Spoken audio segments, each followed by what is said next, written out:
ఉప్పెన సినిమాతో solid hit కొట్టి టాలీవుడ్ను తన వైపు చూసేలా చేశాడు యంగ్ డైరెక్టర్ బుచ్చిబాబు. డైరెక్టర్గా తన సత్తా ఏంటో చూపించాడు. ఇప్పుడు global star Ram Charan, director Buchi దర్శకత్వంలో ఓ భారీ చిత్రం రాబోతోంది. ఇక ఈ మూవీకి సంబంధించి ఇప్పటికే ప్రీ ప్రొడక్షన్ పనులు శరవేగంగా జరుగుతున్నాయి. ఏ టైంలో అయినా షూటింగ్ స్టార్ట్ కావచ్చు.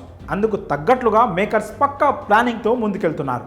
ఇక 1980స్లో గ్రామీణ నేపథ్యంలో స్పోర్ట్స్ బ్యాక్డ్రాప్లో ఈ మూవీ తెరకెక్కుతున్నట్లు తెలుస్తోంది. ఈ మూవీకి సంబంధించిన ఓ క్రేజీ న్యూస్ ఇండస్ట్రీని షేక్ చేస్తోంది.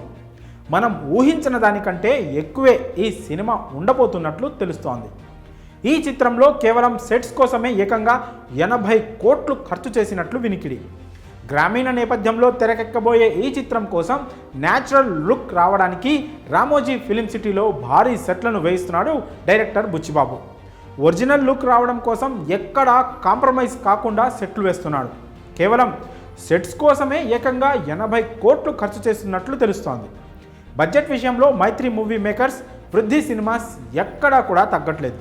మంచి అవుట్పుట్ను ప్రేక్షకులకు అందించాలనే ఉద్దేశంతో మేకర్స్ ఉన్నారు. బుచ్చిబాబు విజన్కు తగ్గట్లుగా అతడు కోరుకున్న విధంగా సెట్స్ డిజైన్ చేయాలని స్ట్రిక్ట్ ఆదేశాలను ప్రొడక్షన్ టీంకు ఇచ్చారట. అందుకు అనుగుణంగా పనులు సాగుతున్నట్లు తెలుస్తోంది. అయితే కేవలం సెట్స్ కోసమే 80 కోట్లు పెడుతున్నారంటే అవి ఎంత న్యాచురల్గా ఉంటాయో అర్థం చేసుకోవచ్చు. ఇక ఈ మూవీ కోసం దాదాపు 200 కోట్ల బడ్జెట్ కేటాయిస్తున్నట్లు సమాచారం. అయితే అనుకున్న దానికంటే కాస్త ఎక్కువే అయ్యేలా ఉంది. దీనికి మైత్రి మూవీస్, వృద్ధి సినిమాస్ రెడీగా ఉన్నాయట. ఇదిలా ఉండగా RC16 కోసం తన బాడీని రెడీ చేసుకుంటున్నాడు గ్లోబల్ స్టార్ రామ్ చరణ్.